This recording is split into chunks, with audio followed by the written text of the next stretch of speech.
Welcome to the Masons Podcast, your source of insight and innovation in New Zealand building and construction.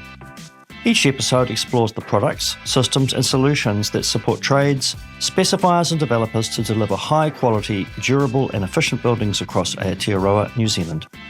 From building envelope performance to flooring, acoustics and fire separation systems, we share practical knowledge and ideas that help shape the built environment.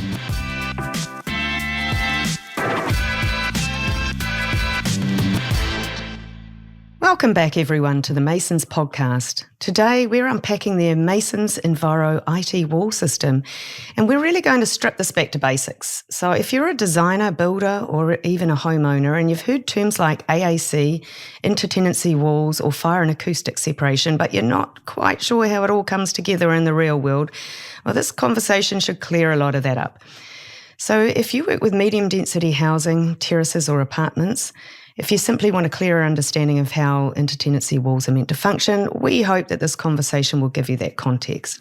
Here we are with Arthur Whitfield again, Technical Manager of Masons New Zealand Limited. Good morning, Arthur. Hi, Michelle. To kick things off, AAC is one of those materials people may nod along to without really knowing what it is.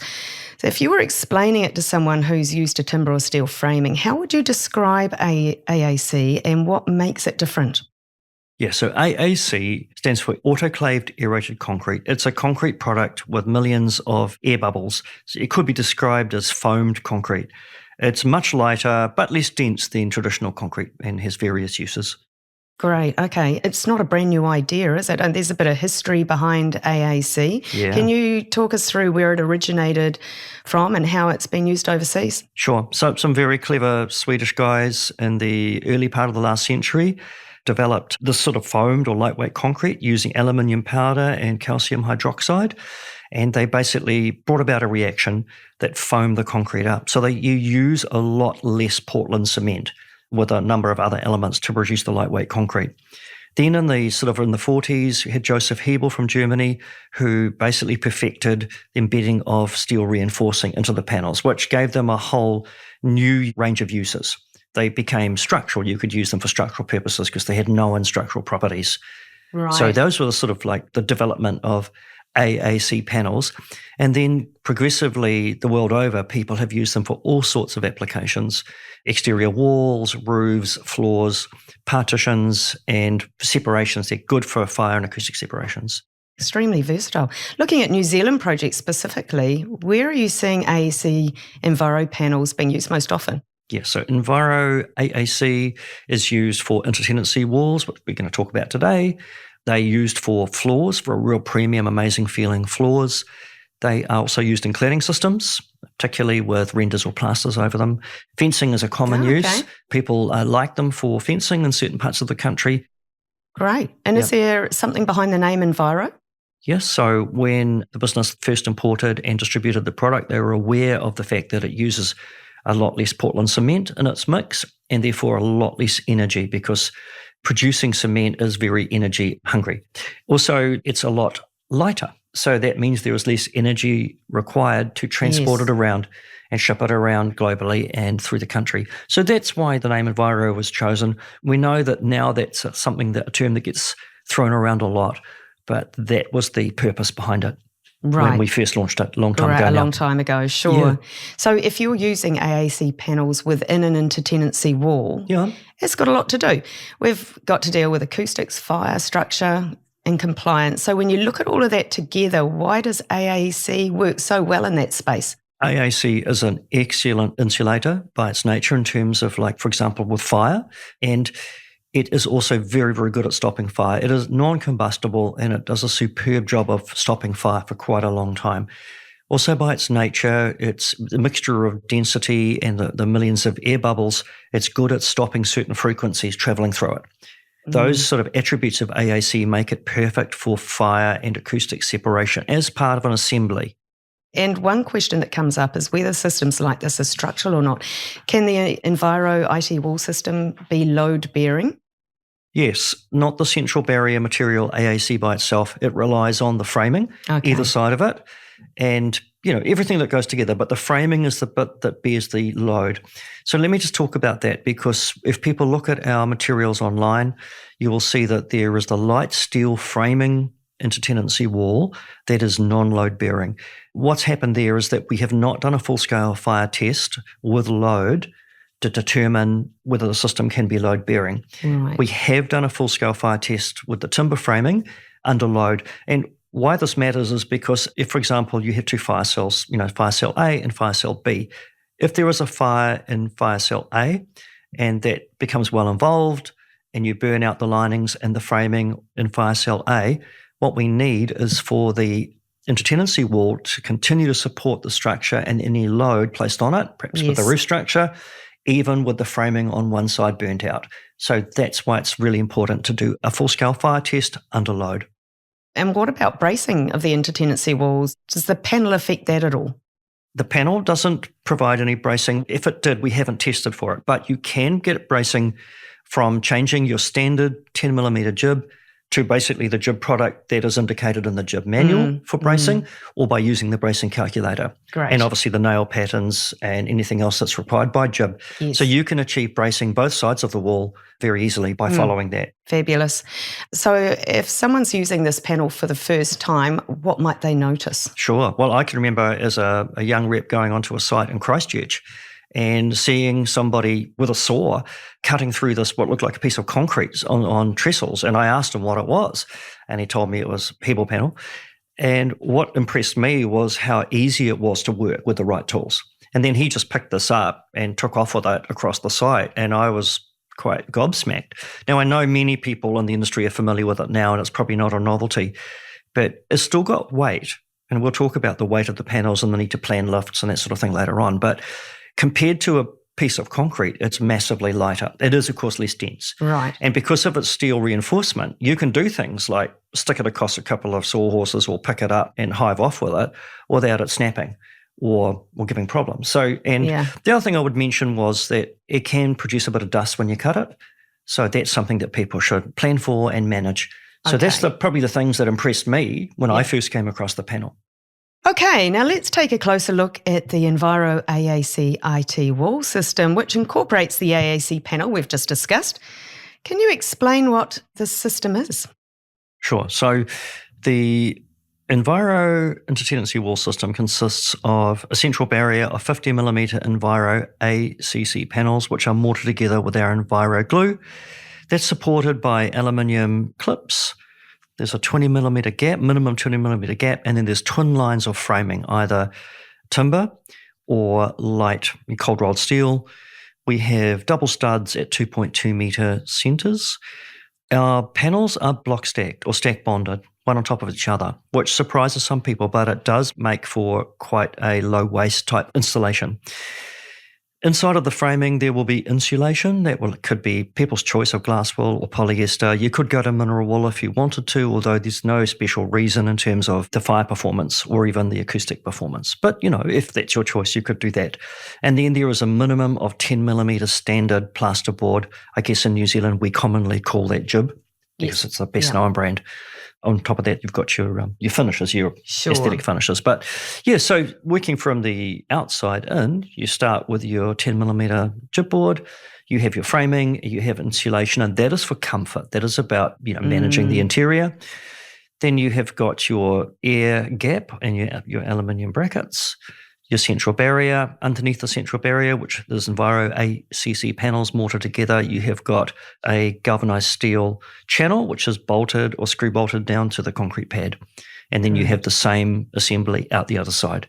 Yeah. So it's a twin wall central barrier system. Great. And how does it differ from other fire-rated intertenancy wall systems out there? The Mason's Enviro intertenancy wall system, as you've heard me mention, is a central barrier system with framing either side and then wall linings, and fire clips and so forth. So there are other central barrier type systems on the market, and people will probably from their own research and their own knowledge of the market will understand the type of systems I'm talking about. They all work to similar principles. Then you have assemblies that are based on the incredible performance of gypsum board to hold back fire. And so you will have, double or triple skin type systems They may be often both sides of a framing line, and they can be incredible fire performance. The acoustic performance can differ. We'll talk later on about the principles of how to achieve good acoustic separation. You also will have a poured concrete or poured in situ concrete fire separations or filled block fire separations, and all of these have different performance criteria. So there are, and then you've got your specialized timber-based product, some of these very heavy specialized timber panels. So there's a number of different fire separations out there. They all perhaps use slightly different ways of solving the problem. But what everyone's trying to do is to stop fire, heat, and smoke passing from one tenancy or fire cell into the other. Into the next. And the other thing they're trying to do is to stop noise traveling from one tenancy to the other, especially the frequencies that are really annoying to people. Absolutely. So that's what all fire and acoustic separations do. The other thing that people will be aware of or to consider is that these fire separations or intertenancy walls are rated in terms of their ability to stop, heat, smoke, flame, to keep their structural integrity, and also acoustic performance measures. So with all these systems out there, why would someone choose the Masons Enviro IT wall system? That's the $1 million question, isn't it? The Enviro intertenancy wall system offers extremely high performance for the dollars spent to buy it and install it. So per square metre install, it basically charts very, very well. So it offers, if you have a light timber frame, you have FRR or fire resistance rating of 120, 120, 120. Now for typical residential, like 3x3 townhouses or something like that, you only require 30 minutes FRR. So you're buying a huge amount of future-proofing. Well exceeds it. Yes, and also the minimum requirement in the New Zealand Building Code for the acoustic performance of the intertenancy wall, called the sound transmission class, which is a calculation, is 55. And you're allowed a little bit of a discount because on site, when installation happens, there can be other things that allow sound to transmit through the wall. So the Building Code allows for a further discount of 5. So our system is estimated to perform at 64 STC. So, even with the allowance on site for a little bit of degradation through unexpected things, through flanking and other sort of things, you're still well above the minimums. So you won't drop below that, which is good. And I emphasise for the performance, it's a very cost-effective system. So Arthur, would it be correct in saying that the Enviro panel intertenancy wall system can be used in medium density housing, townhouses, terraces, duplexes, motels, or anything that requires an intertenancy wall? Yes. The construction you've just mentioned is exactly what it's designed for. So buildings that are built under NZS 3604, up to a maximum of 10 metres. Typically, that's no more than 3 stories. Okay, I'm going to dig a bit deeper into performance. Can you explain how the Enviro IT wall system handles fire separation between units and what that actually means? Sure. So you've heard me mention that the Enviro AAC panel is really good at insulation, fire stopping, and obviously we talked about how it transfers sound or it stops the transfer of sound.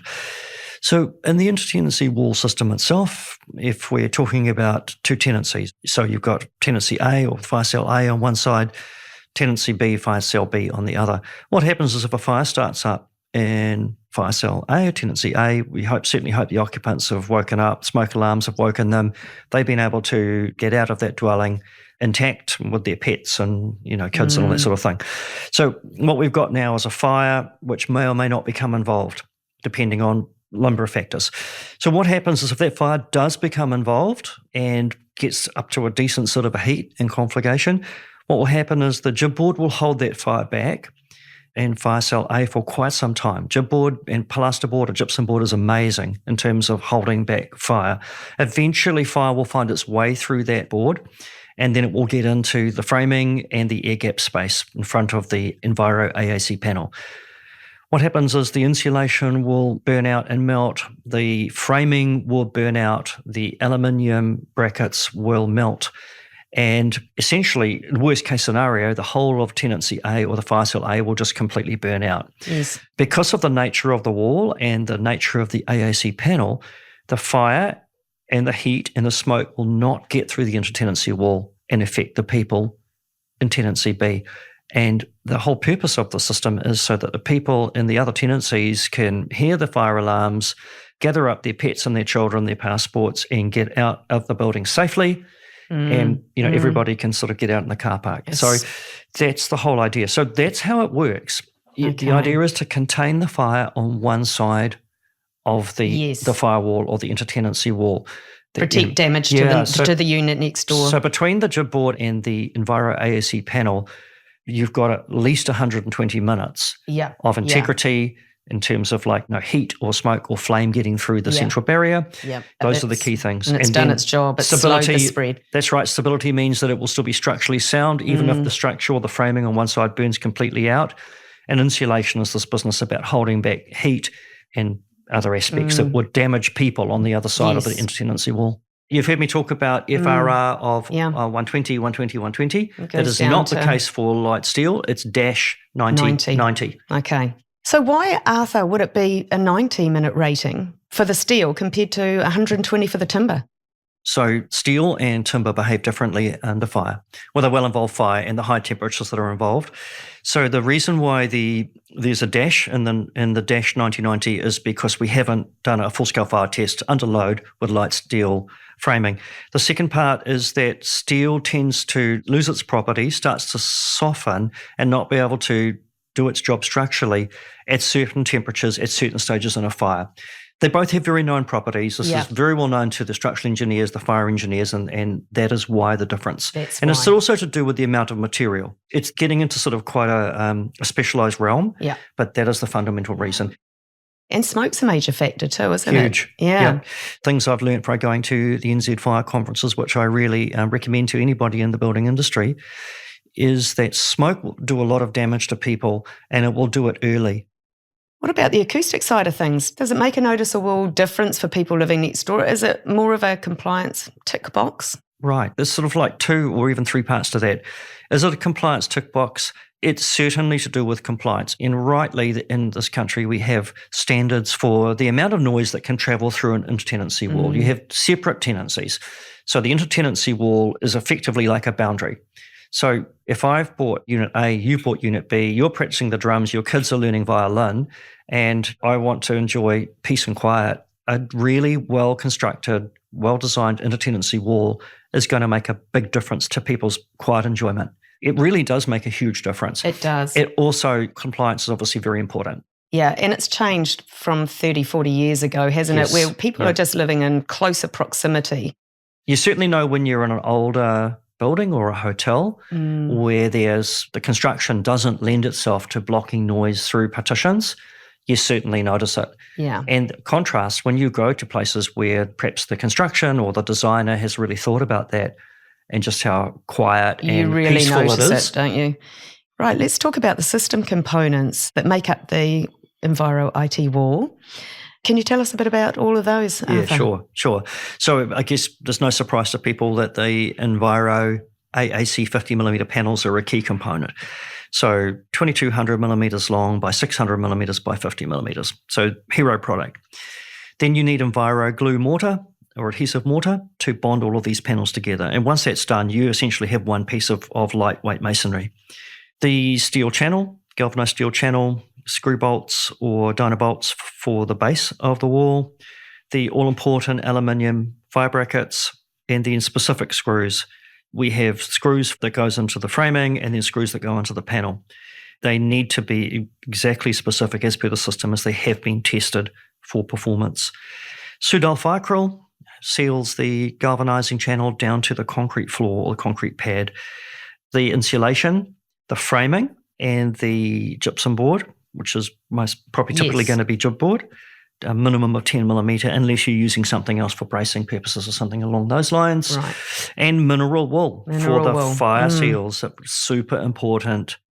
And how do all these components pull together to create the final wall? Okay, the framing, very important part and something to watch if you are detailing the system for your clients or if you're a client that's interested in wanting the system in your job. Our system does require double studs at every 2.2 metre intervals, and that's because it's a stack bonded system. Stack bonded, why? Because it reduces waste in terms of cutting panel, but the trade-off is you do need 2.2 metre studs. One of the benefits is that you can go up to 3 metre high per story with your studs. So very important to get the framing right in the first place. Obviously, consider your jib board, your gypsum board. 10 millimetres is the minimum. If you want to go heavier or go to different specs, you can. Your insulation, that's for comfort. So you need to put in or call up what is the minimum required for comfortable spaces for walls. Yep. The aluminium fire brackets create the space between the framing line and the central barrier. So that airspace, that minimum of 20 millimetres, that's a crucial component in acoustic performance. So the principles of acoustic performance are mass and separation.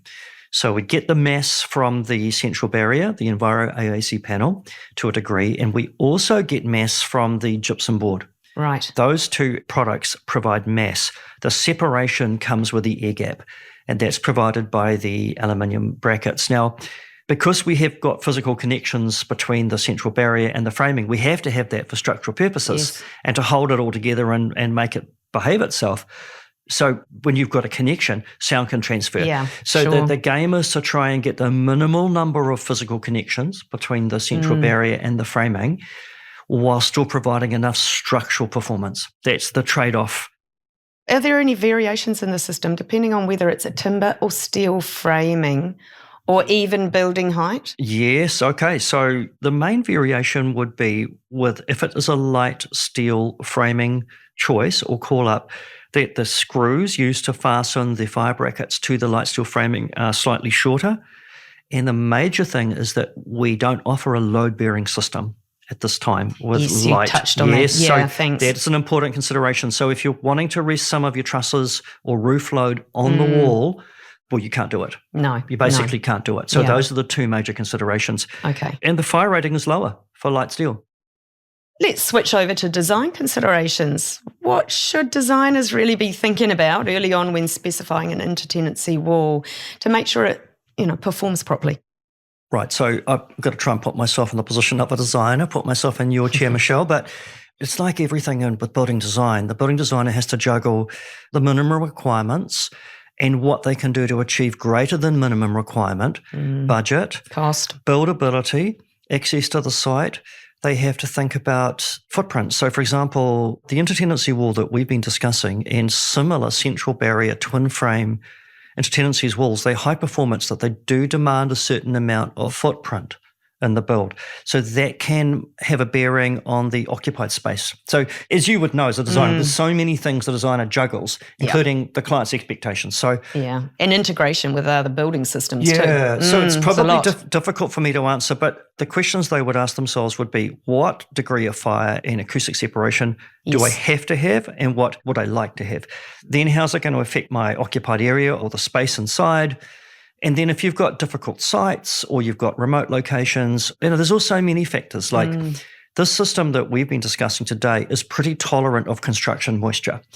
So for example, you do not need to provide temporary cover or a temporary roof over the intertenancy wall once it's built, whilst you do other things during the build. So AAC panel and the components are very, very tolerant of construction moisture. I'm not talking about the gypsum board or the insulation.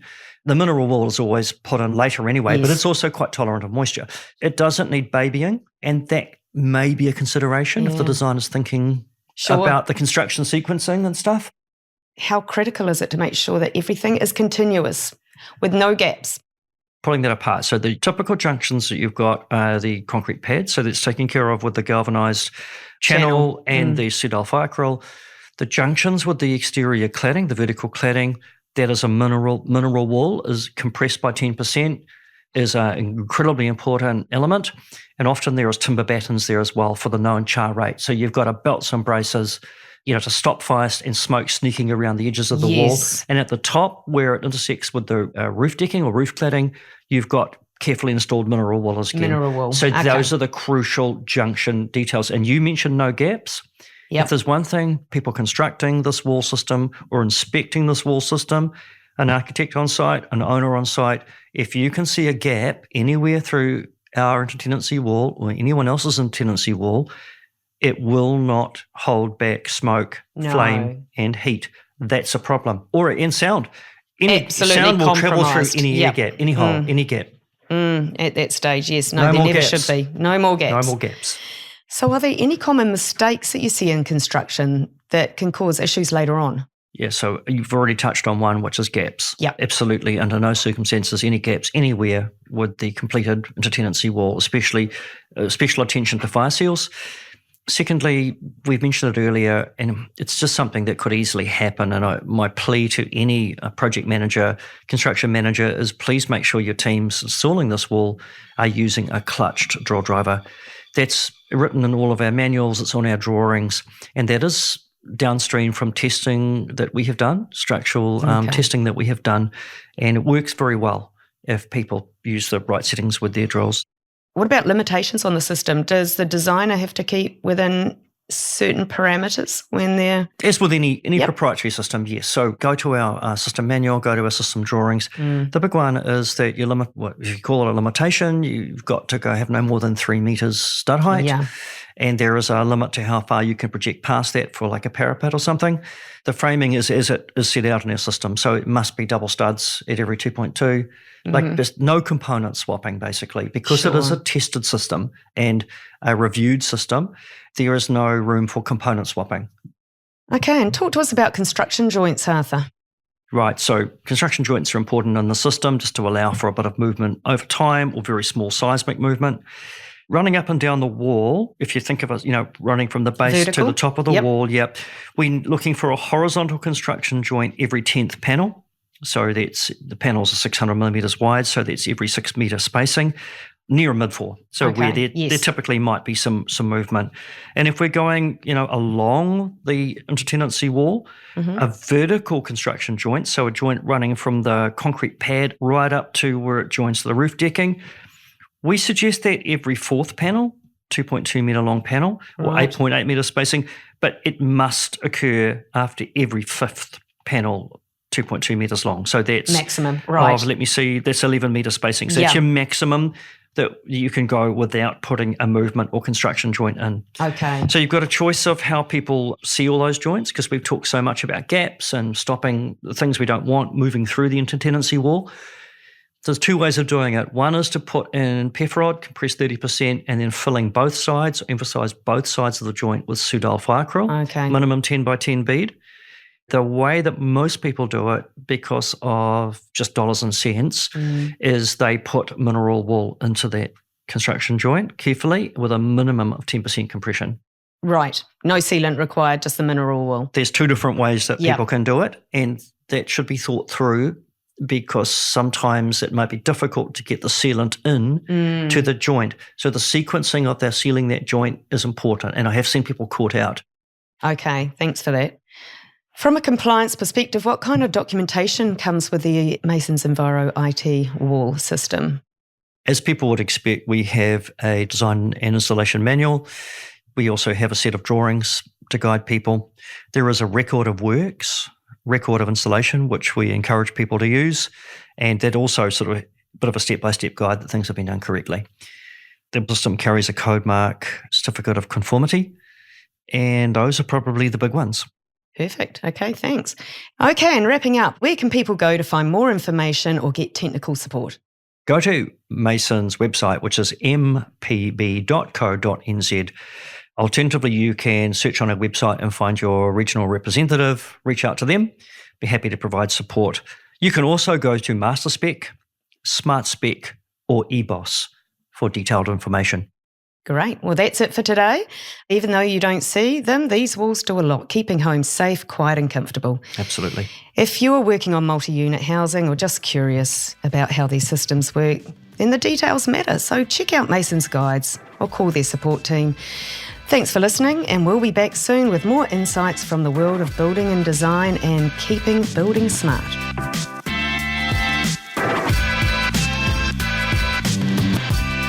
Thanks for listening to the Masons podcast. We hope you've gained some practical insights and ideas for your next project. Be sure to subscribe so you never miss an episode, and visit us at mpb.co.nz